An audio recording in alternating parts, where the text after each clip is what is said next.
What's up, y'all? Alright, several years ago we did a video entitled arguably the best hex wrench set.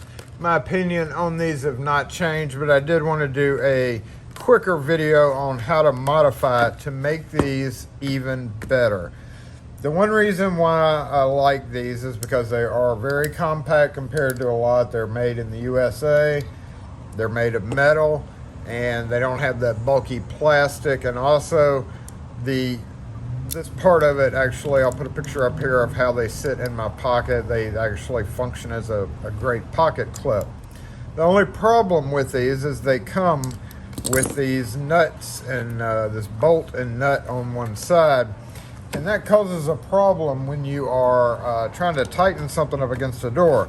So I'm going to go ahead and treat myself to a new one. We'll do this one later. We'll go ahead and just do the standard one. 050 1/16 all the way up to 3/16. You actually pretty much in the locksmith world use almost all of these all the time, with the 1/8 inch being the heaviest use. And now that I've got it out of the package, I'll go ahead and show you exactly why it's good to do what I'm doing. We're going to take a Baldwin mount display here, and the Baldwin set screw on the edge is what you have to loosen with this 1 1/8 inch. If you come in and you put it in there, you can see just how close that is as you're turning it to unscrew it. See how close this gets to this painted wood. If I was not super careful, or if I did not take it and do this and keep pulling it out and turning it, if I just turned it, it could possibly scratch the wood. And also on aluminum frame doors that use the old Jackson devices, they had a very close screw to the edge, and when you turn it, what happens is this can scratch. So what I do whenever I get these in is I will go ahead and switch these out with what's called binding post or 6 screws or Chicago screws. At my hardware store, they're called binding posts, which I think may be the technical name for it. The ones that you want to get for modifying these, and I might mention the 20912 is the standard size that you want, and the 21171 is the metric size that you want. The posts that you need are 5/8 of an inch long with a 1/4 inch diameter this way and a 1024 thread. That is what you're looking for, 1/4 inch post. Thread really doesn't matter, but you do need the 1/4 inch post, and it needs to be 5/8 inch long because that's the size that you need for that. So we're going to go ahead and start off by loctiting these, and I'm actually going to use red Loctite for this. It's super dangerous to use red Loctite, but once these are together, you really never have to take them back apart. So we're just going to go ahead and drip a little Loctite here, here, and here, and let that be doing its thing. Never touch Loctite to metal. Let it drip onto it. Otherwise, you know, bad things will happen. And yeah, you can. So what happens is when I switch these out, these last me usually 4 or 5 years. And typically I'll come through and grind them down when the tip gets worn off. It kind of bugs me a little bit. You see how they're staggered, so you can kind of just grab whichever one you need. Once you come through and grind the heavier used one down, like I did here, you see it becomes a little bit more level. And then as you grind them down, of course, they get shorter. But you know, so I figured it was go ahead and time to gift myself some new ones, and I'm going to show y'all kind of quickly how we do that, just like I did in the other video. So if you've seen the other video, then you know kind of what we're doing here. Ironically enough, you do need a metric Allen wrench to get this apart, and a pair of pliers.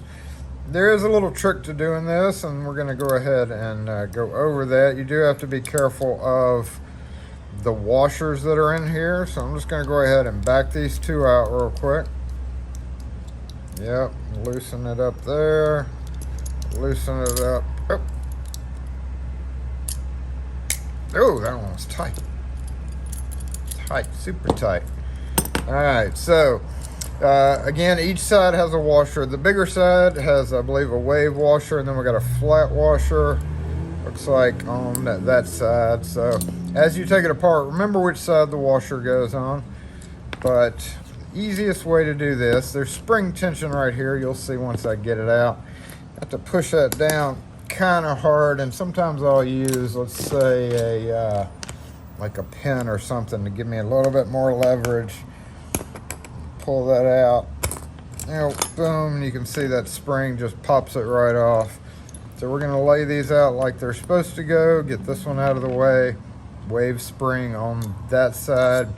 Here's the spring that controls how it snicks in and out. I'm gonna set that aside. And now this side's pretty easy to do. When you're reassembling it, it's best to start with these because it's much easier to get 3 on with spring pressure versus 5 or 6 here. So there's our washer right there. I could actually left that. It does have a flat washer right there. So I'm just gonna leave that right there and then bring this through just like this. Yep. And let's see if we can't get these all in one smooth motion. Getting it back together can be a little tricky, but it's definitely worth it if you don't scratch somebody's, you know, nice wood finish or scratch up the aluminum finish. And we will need 2 Phillips head screwdrivers or flathead to do this. Now, my hardware store had these, but you can find them at McMaster Carr also. And you can actually find them in a whole bunch of different head styles, all the way from like super thin, super narrow. You know, that's up to you, but since these are available at my hardware store, that's just what I get. I wouldn't mind having stainless steel, but it's kind of an is what it is type situation. All right, so I'm gonna tighten those good and snug. You don't want them like super tight. That's about right. Make sure we got them all in correctly. All right, we did. So now the hard part. This is the hard. There's always a hard part, right? We're gonna drop our spring back in, and so we have this super heavy duty spring that makes it pretty difficult to push down and get everything through. So if we remember correctly, let's get that centered. And if we remember, we had the wave washer here, and then we start with this. The biggest goes to the smallest. So what I'm gonna do is just go ahead and start this guy just like this.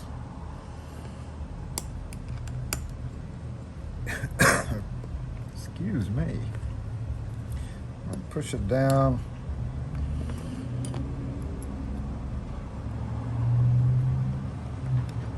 Get that washer. Get that washer in there. Let's move it back out enough so that we can get the next one in.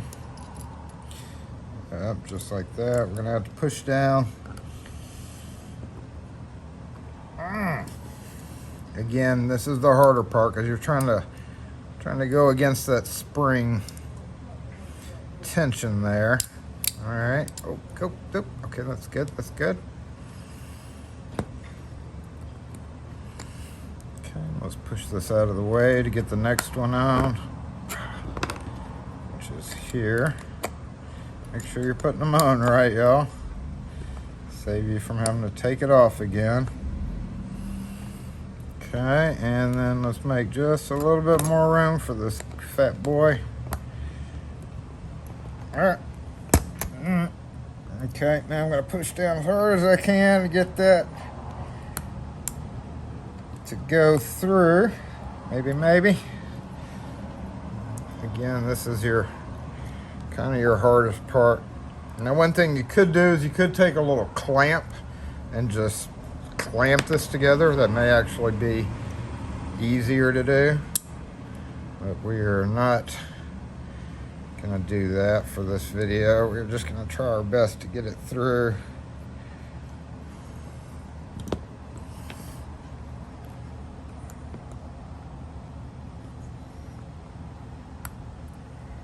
Pushing really hard. Maybe get the pen Let's see if you can't get it to work its way through that one. Okay, I'm gonna push down just like this. Oh, there we go. Snapped in. And then yeah, we got it. Gotta do that. So now we gotta squeeze it hard together again, just like this. And let's start threading this guy if we can.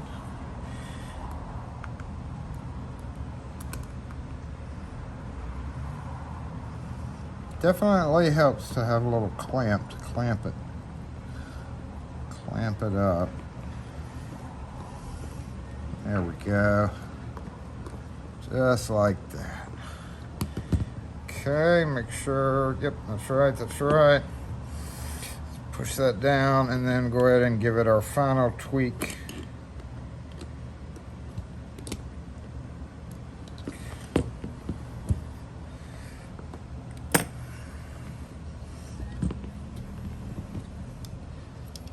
Check that. Yep. It could be tightened down a little bit more. So when I said use a clamp, I meant use a clamp kind of like this guy. Which, you know, you could have done this to begin with and maybe made it a little bit easier, but we can just take that and push down.